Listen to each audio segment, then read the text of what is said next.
Puis le pire, c'est qu'ils se dédouanent un peu comme ça. Hein. Ils ont tous un peu ce discours-là. Ah, refuser d'avoir des enfants ou regretter de les avoir eus, c'est pas la même chose que ne pas les aimer. Puis là, tu sais, ça, là, c'est ton enfant qui va en juger plus tard. Oui. Ouais. Je t'aime, mais j'aurais préféré que tu viennes pas au monde. C'est ça. Tu sais, ça, c'est comme si tu disais à ta blonde, chérie, je t'aime, mais j'aurais préféré jamais te rencontrer. Tu sais.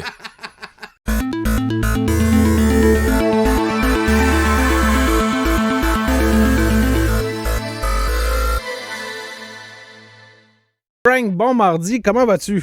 Ça va, vous autres? Hey, très bien, très bien. Dom est avec moi. Je lisais le texte de la presse. Ouais, on rit, mais c'est pas Non, nécessairement c'est ça. parce C'est pas qu'on parce rit que qu'on c'est rit que c'est drôle. drôle. Ouais. Le texte sur le livre Regret maternel, écrit par Astrid Hureau. Je suis littéralement tombé en bas de ma chaise. Littéralement. Ah non, c'est...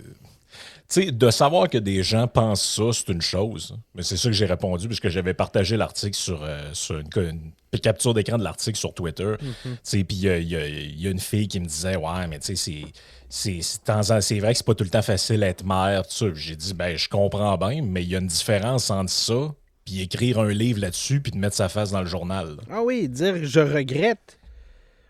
Je sais que c'est difficile à comprendre, mais ce que je regrette, c'est ce rôle de mère, un rôle ingrat, trop lourd à porter, qui n'est pas fait pour moi, un peu comme un mauvais casting, un emploi dont je ne peux pas démissionner, car si on m'offrait une nouvelle vie, ce serait sans enfants. Parce que ces enfants vont lire ça un jour, là. Ben, c'est ça l'affaire. Puis là, les gens peut-être se demandent, le père, il est où dans l'histoire? Mais le père, il est impliqué dans la patente, là. Un peu plus loin. Ils sont dans... deux, là. Elle a même pas l'excuse, parce que je comprends que des fois, pour une mère monoparentale, c'est plus rough, là. Non, mais lui, il a soutien dans son regret, là. Ah! Hey, puis écoute, c'est le cas, c'était le cas entre autres hier soir, là. Je peux te dire qu'à 7h30, quand les filles étaient couchées, on s'est regardé, moi et ma blonde, puis ils sont beaux quand ils dorment, hein? Ouais, c'est ça. Ça arrive des soirs, là, c'est correct, là. Mais on regrette pas d'avoir des enfants pareils, là. Non, c'est ça. Mais écoute le passage qui suit. J'ai découvert le livre de la sociologue Orna Donat, Le regret d'être mère. C'est déjà, ça part bien. Je me suis senti concerné. C'est vraiment ce que je ressentais. Ce n'était pas ma dépression. Elle avait été soignée. Donc, il y a déjà question d'une dépression dans l'histoire. Mais je sentais que je n'étais pas à ma place et que je n'aimais pas ce rôle de mère que je regrettais. C'est là que j'en ai parlé à mon mari, explique-t-elle. Il a eu tout un processus à intégrer pour comprendre. On est en thérapie de couple, ça nous aide beaucoup. Il m'a d'ailleurs encouragé à écrire ce livre. Wow! Il l'a encouragé. Wow, OK. Ah non, là, t'as peu, on est comme... Il y a personne qui a levé un flag, ils vont pas ensemble finalement, là. Mais il y a personne des deux qui a levé un flag, vous dire ouais, c'est parce que maintenant ils vont lire ça. C'est ça, ils vont grandir, les enfants, là. Ils vont se rendre compte que. Mais oui. Ils vont grandir dans un foyer où ils sont peut-être pas appréciés à leur juste valeur, mettons. Mais moi, je voulais pas te couper la parole, là, mais moi, le bout qui m'a le plus fessé, je pense, dans l'article, c'est vraiment le bout où elle dit que qu'ils sont une communauté. Là. Elle n'est pas toute seule. Oh, il y a vraiment un truc Instagram que je t'allais voir, là, puis tu sais, je veux pas lui faire de la pub plus que ça, parce que je trouve que ça n'a pas d'allure, là. Mais je t'allais voir pour le fun, là, la page du livre, puis tout ça, là, puis c'est rempli de témoignages. Il y a genre 24 000 followers, un truc de même. Puis c'est rempli de témoignages en dessous. Ouais, moi aussi, si c'était à refaire, j'en aurais pas. Puis là, je me dis, tu sais, c'est parce que là, l'enfant, il y a 4 ans, il y a 5 ans, il y a 6 ans, mais un jour, il va avoir 20 ans, 25 ans. Puis il va se dire, ouais, il me semble j'étais pas aimé tant que ça. Ou il me semble que, je sais pas, mes parents, ils s'occupaient pas de moi comme ceux de mes amis ou je sais pas trop. Ouais, ben ta mère, elle tenait un blog sur lequel des femmes venaient dire qu'ils regrettaient d'avoir eu des enfants, tu sais. Ouais. Qu'est-ce que ça dit sur le nous collectif, le nous Apolline, là? Qu'est-ce que ça dit sur nous autres, ça, le fait, parce que là, il y a elle, parce qu'elle trouve les tâches trop prenantes, donc elle veut pas avoir d'enfants, mais ça, c'est sans oublier tous ceux qui pensent que de mettre des enfants, ça va tuer la planète, là. Ouais, ben là, c'est ça l'affaire. Mais moi, ce que j'ai trouvé un peu weird dans l'article, c'est que d'un côté, elle dit, tu sais, je regrette entre autres parce que, bon, la séparation des tâches, tu sais, les femmes, on a beaucoup de poids, les hommes, beaucoup moins. Mais après ça, elle dit, ouais, mais mon mari me supporte vraiment là-dedans. C'est même lui qui m'aide à écrire le livre, tout ça. Ben là, il t'aide ou il t'aide pas, tu sais. Ouais. C'est le bout que j'ai de la misère à comprendre un peu, là. Puis l'autre affaire, justement, c'est qu'on voit de plus en plus se multiplier ce genre d'articles-là.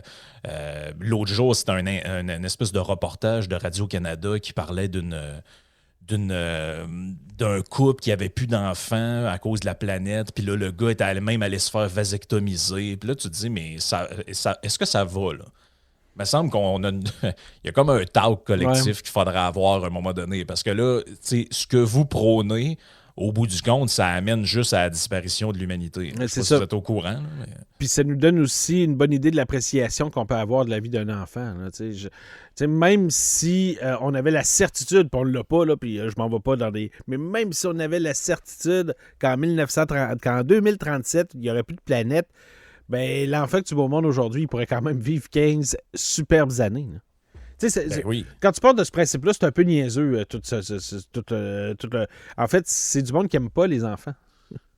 Ben, tu sais, ça nous surprend un peu moins de tout ce qui s'est passé dans les deux, trois dernières années. Tu sais, nous autres, on se scandalisait bien de ça. On disait, ouais, tu peux pas envoyer tes enfants masqués pendant 8 heures de temps sur un banc d'école. Tu sais, ça va être épouvantable pour eux autres. Non, ils aiment ça, puis ils s'en rendent même pas compte, puis c'est juste nous autres qui ça les dérange. Ah, OK, parfait. Mais là, quand tu vois se multiplier des articles du genre, ouais, faut-tu vraiment faire... Puis quand je dis multiplier, il y a un auditeur qui m'a envoyé ça ce matin. C'est dans un journal de Beauce. Tu sais, dans un truc où tu penses que tu vas avoir, je sais pas, là, des nouvelles régionales, là, tel gars a gagné tel prix, puis telle fille a gagné telle affaire. L'article s'appelle « Doit-on faire encore des enfants? » Et là, ça commence. Le 15 novembre dernier, la population de la planète atteignait 8 milliards d'habitants, ce qui a amené certains organismes à se demander si la Terre était à même de supporter tout ce monde. Pour plusieurs, la solution se trouve dans la diminution des naissances.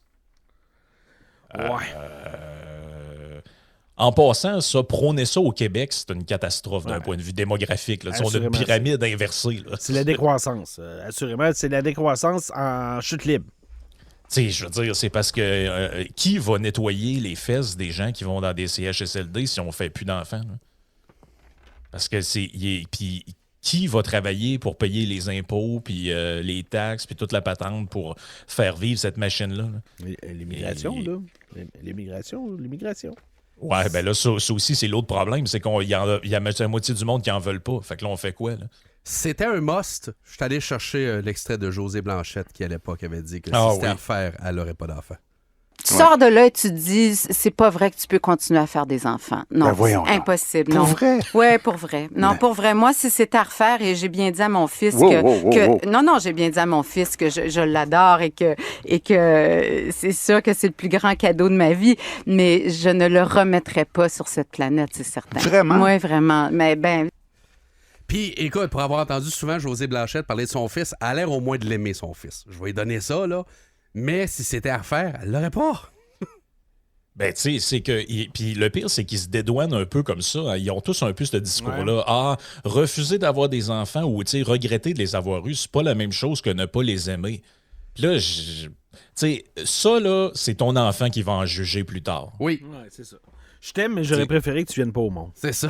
Tu sais, ça, c'est comme si tu disais à ta blonde, chérie, je t'aime, mais j'aurais préféré jamais te rencontrer. Ouais, c'est pareil. Check la réception que tu vas avoir. Même affaire. Ouais, c'est ça. Comme Carl de Saint-Valentin, j'ai vu mieux. Là, parce que elle a l'intention, je parle de Astrid, là. Astrid, elle a l'intention de le dire à l'enfant. Elle dit, quand il va être adolescent ou jeune adulte, puis qu'il pose des questions sur la parentalité, c'est sûr que je vais en profiter pour lui dire, je vais lui faire comprendre c'est quoi la différence entre le regret d'avoir eu un enfant et l'amour qu'on a pour notre enfant. Bon succès. Et puis par la suite, il va comprendre la différence, puis je pense qu'il va rire. Je suis pas certain, moi. Pas certain. Ouais, je pense qu'il va comprendre bien les affaires dans sa jeunesse. Il va peut-être trouver une raison. Les fois qu'il a manqué un repas, les fois que le frigidaire était vide, les fois qu'il va peut-être faire 1 + 1, ça fait 2, même si c'est pas nécessairement le cas. Oui, c'est ça. La fois que j'ai demandé à ma mère, là, est-ce que tu pourrais aller me reconduire chez tel ami, puis qu'elle a lâché un grand soupir en me disant, j'ai pas le temps, il faut que je continue mon livre. C'est ça. Tu sais, ça n'en dit long, je trouve, sur ce qui se passe dans tu sais, comme globalement dans notre société, là, il y a comme un grand malaise, là, tu le vois. Là. Puis il y a aussi une autre affaire là-dedans, c'est la volonté qu'ont tous ces gens-là de se répandre de même sur la place publique. Moi, ça, tu sais, la fille, elle raconte candidement son postpartum, sa dépression, toute son affaire, le fait qu'elle veut plus, qu'elle regrette d'avoir eu des enfants. Puis tu sais, je me dis à quelque part, OK, je comprends de peut-être aller parler de ça en thérapie, peut-être même à tes proches, à ta mère, à ton père, je le sais pas, là. Mais faire un genre de coming out public, puis c'est prenez les journaux, prenez n'importe quel sujet, il n'y a pas une journée que vous ne voyez pas une affaire passer sur ouais, là, mais c'est parce que je vis des moments difficiles, je fais ci, je fais. C'est comme si on n'a plus de vie privée. Les gens, leur vie privée, ils l'étalent partout, tout le temps, puis tous leurs moindres bobos, leurs moindres problèmes concernent l'entièreté de l'humanité.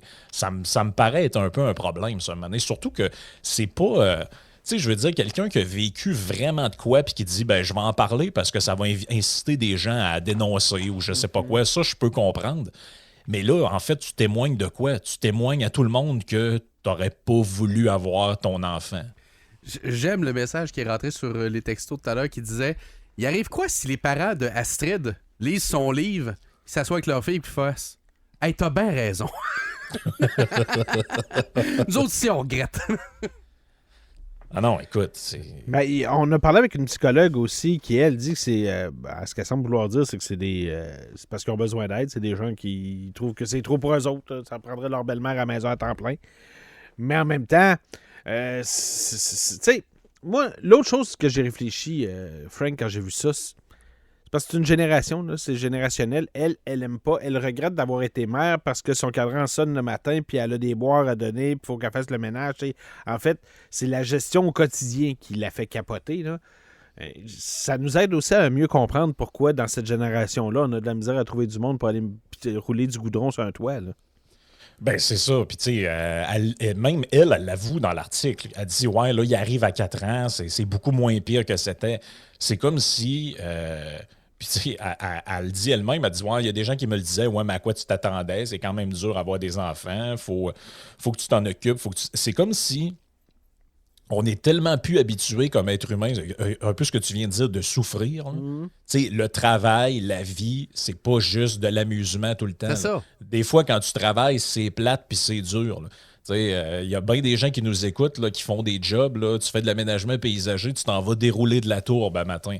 C'est pas tant le fun. Là, ça fait mal au dos, c'est lourd, c'est dur. En plus, il faut que tu déneiges le terrain avant. Ouais, c'est ça. Mais en même temps, minute, avoir des enfants, c'est pas juste une corvée. Là. Je comprends. Puis on a tous nos moments, puis je pense peut-être même plus les gars que les femmes, mais les femmes aussi, que on s'assoit puis on pense, ouais, ma vie avant que j'aille des enfants. J'avais plus de temps pour moi, j'avais plus de temps pour faire du sport, j'avais plus de temps pour mes loisirs, j'avais plus d'argent dans mes poches pour voyager. Plein d'affaires comme ça que t'avais plus. Mais est-ce que tu reviendras en arrière? Non. Parce que ça te rapporte quand même beaucoup des enfants là, dans une vie. Oui, ça te bloque sur certaines choses de ta vie de célibataire auxquelles tu n'as plus accès, puis tu vas peut-être te retrouver plus tard quand tu vas être rendu à la retraite ou quand eux autres vont être partis de la maison. Là. Mais en attendant, ça t'amène quand même beaucoup des enfants dans ta vie. Là. Moi, j'ai l'impression que c'est beaucoup des gens qui adhèrent à ce genre de discours-là. J'ai l'impression que c'est beaucoup des gens qui ont comme succombé à une espèce de pression, peut-être de l'entourage pour en avoir, là, soit du conjoint ou de la conjointe. Voilà. Et là, sur le coup, ils n'ont jamais voulu dire non, ou en tout cas, ouais, OK. Puis, mais là, après, finalement, ils se disent, ouais, qu'est-ce que j'ai fait là? Ils ont vu... C'est un conte de fées. Avoir un enfant, c'est comme un conte de fées. Ouais. C'est la conclusion à l'histoire parfaite. Puis c'est un peu ce qu'elle raconte aussi au début. Là. J'avais un chum, ta mère y allait. Elle s'est installée ici. C'était la suite des choses. On habitait ensemble. On a décidé de faire un enfant. Puis là, je regrette. Puis t'as raison. Peut-être à partir du moment où il va se gérer tout seul, cet enfant-là, elle va peut-être écrire un livre pour dire « Je regrette le regret maternel ». Ouais, c'est ça. Mais tu sais, moi, ce qui m'a le plus frappé là-dedans, puis c'est pour ça que je voulais en parler un matin, c'est que quand tu vas sur le site de la presse, là, t'as la petite section sur le côté, là, les plus consultés, ben c'est l'article numéro 1. Là. Ben, je comprends parce que c'est pas nécessairement parce que l'article est lu. Moi, je l'ai trouvé super intéressant, cet article-là. Dans le sens que je suis pas d'accord avec la dame, là, mais des fois, c'est ce genre de lecture-là. Tu cherches à comprendre. Tu comprends pas à la fin. C'est comme un coït interrompu. Là. Tu comprends pas. Mais tu as l'impression, parce qu'il est long aussi, l'article, c'est quand même un gros... tu as l'impression que tu vas avoir une étude puis qu'au final, tu vas te dire tabarnouche, OK, je peux comprendre. Non, la réflexion, je la comprends pas. Non, c'est ça. Il y a pas de... Tu sais, moi, le même genre d'article, mais avec, je sais pas, moi, des études qui montrent que, je sais pas, moi, une femme sur 5, après l'accouchement, vit des difficultés, puis ça serait mieux de faire ci, puis faire ça, tu sais. Je suis bien ouvert à entendre puis à lire ce qu'ils ont à dire là-dessus, mais là, c'est toute une longue affaire pour le témoignage d'une personne. Tu sais, c'est... Puis je veux dire, là-dedans, y a-tu des bouts qu'on a oubliés, là? Tu sais, je veux dire, la fille, elle s'est quand même déracinée, elle est partie de son pays pour venir habiter à Montréal. Bon, tu sais, y a-tu un bout là-dedans où elle a le mal du pays? Je sais pas. Ouais, il y a toutes les explications. On n'est pas psychologue ni thérapeute. On peut Non, pas... c'est ça. Plusieurs messages qui rentrent qui disent que c'est du monde qui ont grandi avec les réseaux sociaux puis qui voient des gens, des familles sur Instagram puis sur Facebook puis c'est tout le temps beau, c'est tout le temps les beaux moments, c'est tout le temps le fun, les gens avec leurs bébés quand ils broient pas puis le monde justement qui font des belles activités avec leurs enfants, mais que la vie, c'est pas ça, là. Ouais, c'est ça aussi. C'est que dans cette espèce de monde de paraître-là, tu sais, où on se l'est tous passé, m'amener la réflexion. Là, tu regardes des réseaux sociaux de gens que tu connais, tu te dis, écoute, ils sont tout le temps en voyage, ils ont tout le temps un sac à dos. Christy, mais c'est quoi qui se passe avec ma vie? Pourquoi? Comment ça, moi, je fais pas. Comment ça, je suis pas parti en Australie cette année, puis après ça, je suis allé en Allemagne, puis un petit coup en Islande? Ben, c'est pas la vraie vie tant que ça, là, tu sais.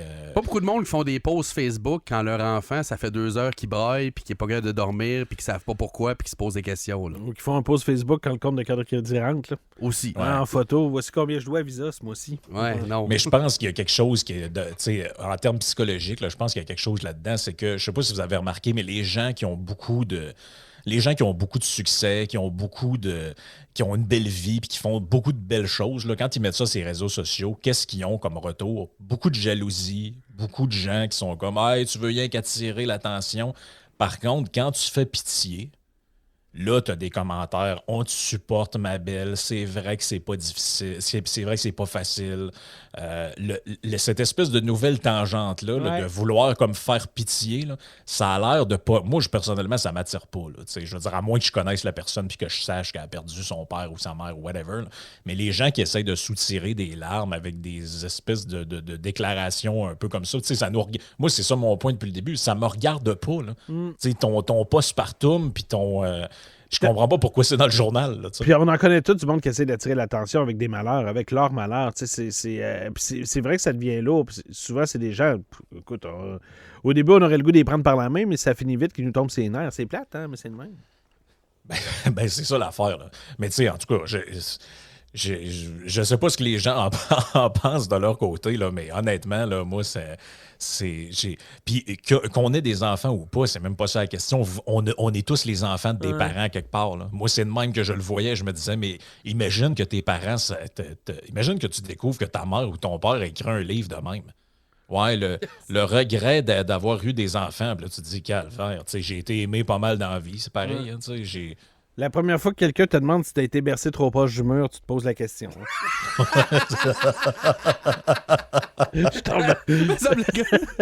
C'est jamais arrivé, ça, je pense. Tu t'es-tu fait bercer trop proche du mur?